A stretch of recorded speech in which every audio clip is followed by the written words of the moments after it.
Hello and welcome back, I'm JustinMotorFix. Today I'll be showing you how to replace spark plugs in your car. This is a complete guide on how to change spark plugs in your car, so after this video you'll become a pro at changing spark plugs.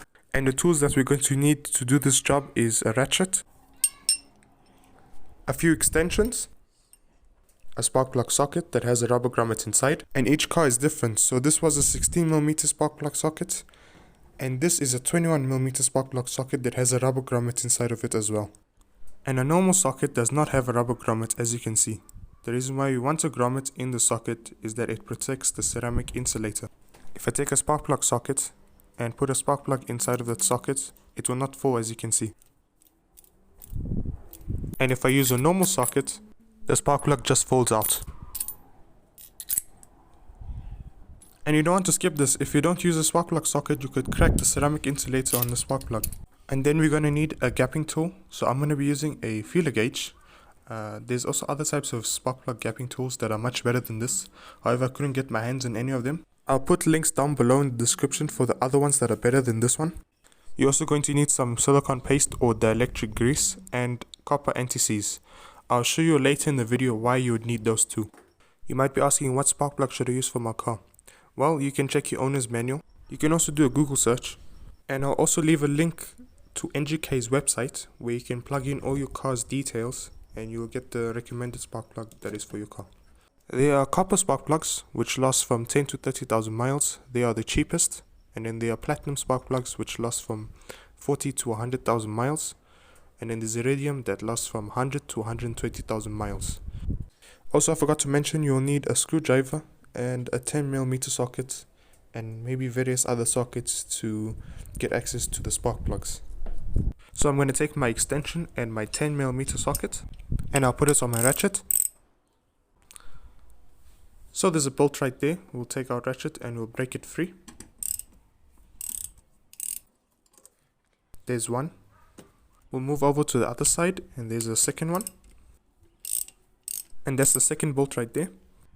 And there's a clamp right there for the intake. We'll use a flathead screwdriver for that. And then we can just pull the airbox housing apart from the tube.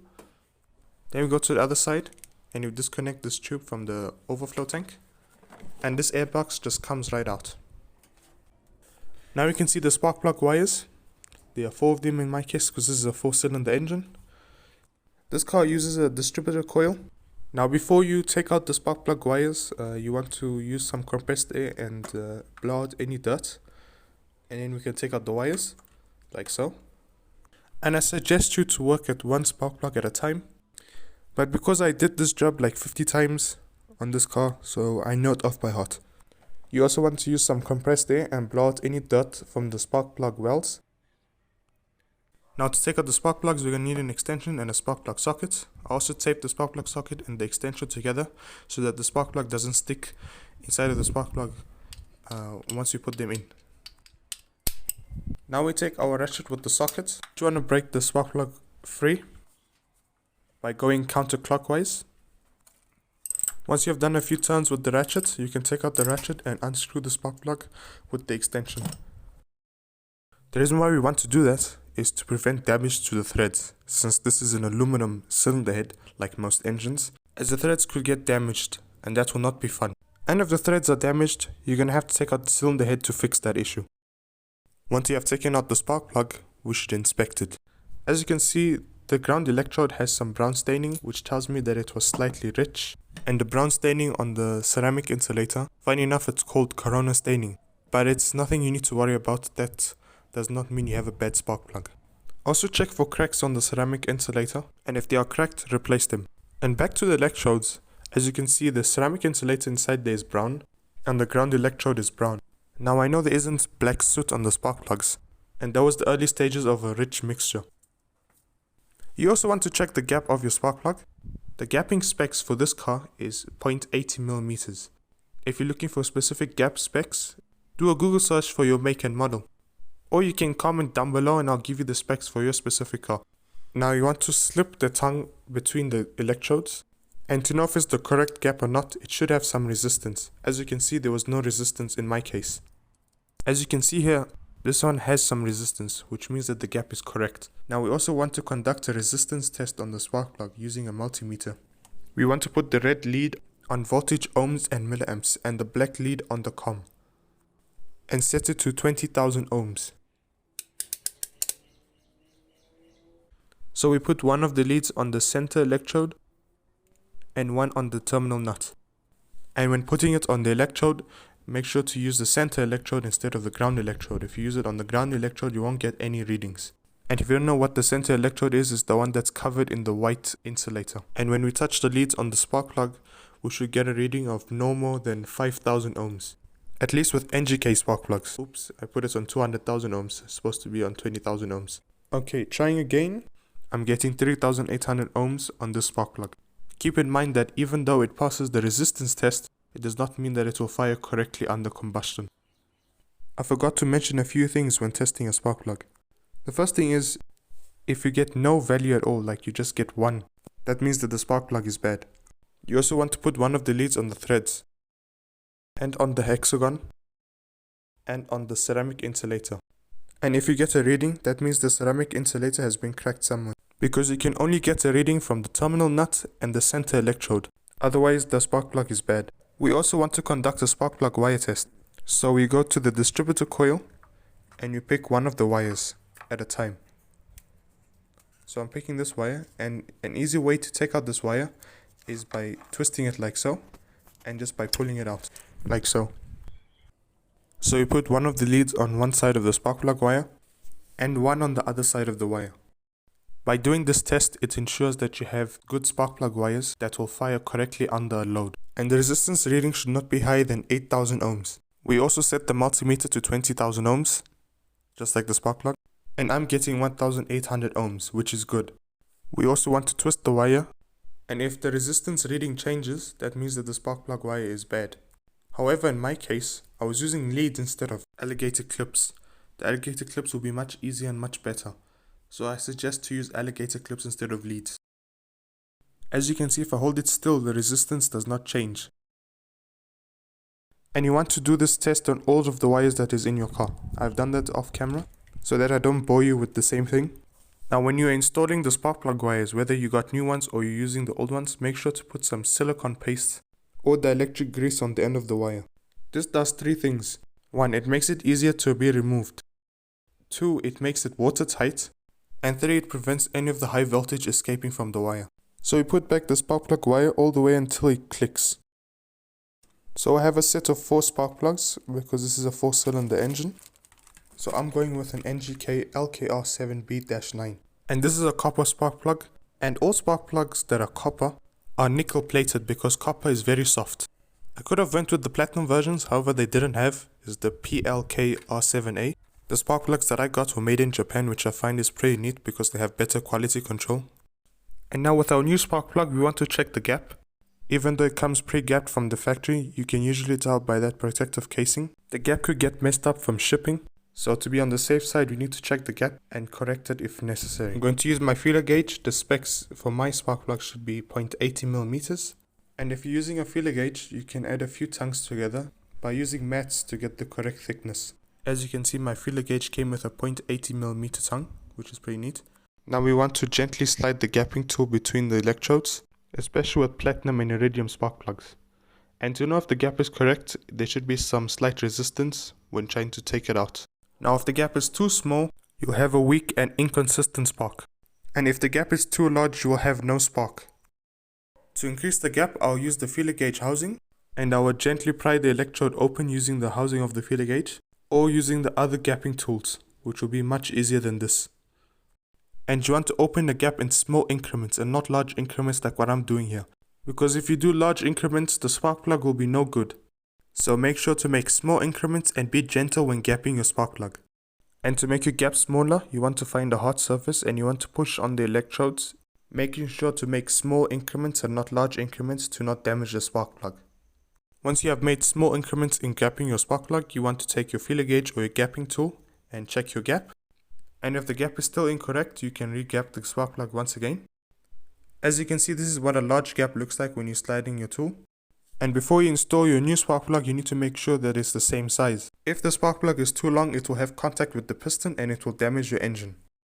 And if the spark plug is too short, the car won't even start. A question a lot of people have is, should I put Antiseize on my spark plug? Well, Antiseize is a lubricant which prevents the threads from being stuck inside of the cylinder head, so that when you want to take out the spark plug, it comes right out.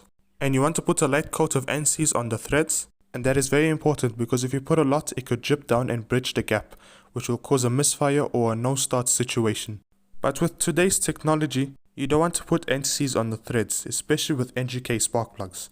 They already have a special anti-corrosion coating on the threads, so it's recommended not to use Antiseize. And if you use Antiseize, you will over-torque the spark plug.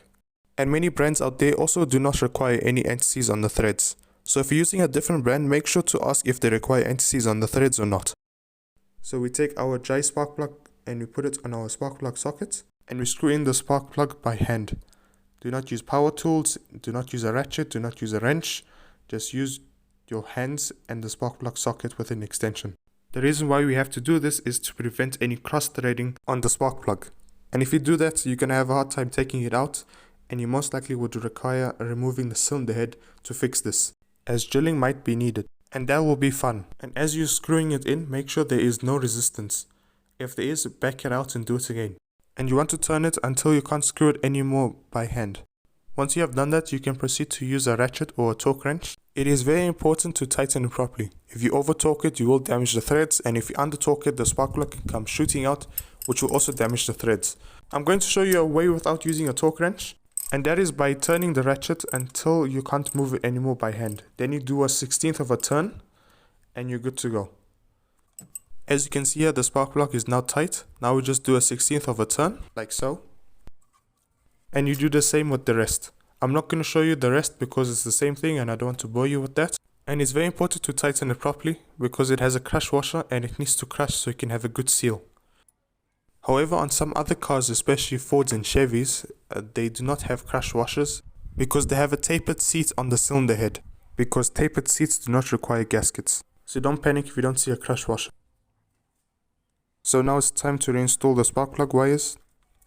But before you reinstall the spark plug wires, make sure to put some silicone paste on the spark plug boots to prevent high voltage from escaping, and to also make it watertight, and to make it easier to remove in the future. Now you need to make sure when you're putting your spark plug wires back, you need to make sure you put them in the correct cylinder. Otherwise your car will misfire, or it might not even start, and it will cause damage to the catalytic converter. You also need to make sure that you put the spark plug boots all the way in, otherwise you will have a misfire and you'll have electricity escaping out, and your car might not even start. So take your time, make sure you put it in all correctly, and it's going to be worth it at the end, as you're going to save a bunch of money, as dealerships charge from $100 to $300, sometimes even more than that depending on what car you have. As some cars might require the intake manifold to be removed, some cars might have 2 spark plugs per cylinder. It's obviously going to differ if you have an inline 4 engine, a V8, a V6, and so on. And this is a 4-cylinder engine, which is the most common type of engine configuration out there today. Now once you've installed all those spark plug wires correctly, now we can start to reassemble everything back together. We'll first start off with the airbox. And you connect the throttle body tube back into the airbox. And then we can tighten the clamp, but first we need to put the bolts that secure the airbox. And always start off the bolts by hand. Don't use an impact, don't use your ratchet to just install the bolts to prevent cross threading. And the torque specs for these bolts are 8 Newton meters. So just get it snug and don't over torque it, because this is plastic just going into aluminum. We also do the same for this side. We hand tighten it first, and then we can use our ratchet to tighten it up. And be sure that it's actually tight enough so that it doesn't start wobbling all over the place, and not too tight to damage the plastic and the aluminum.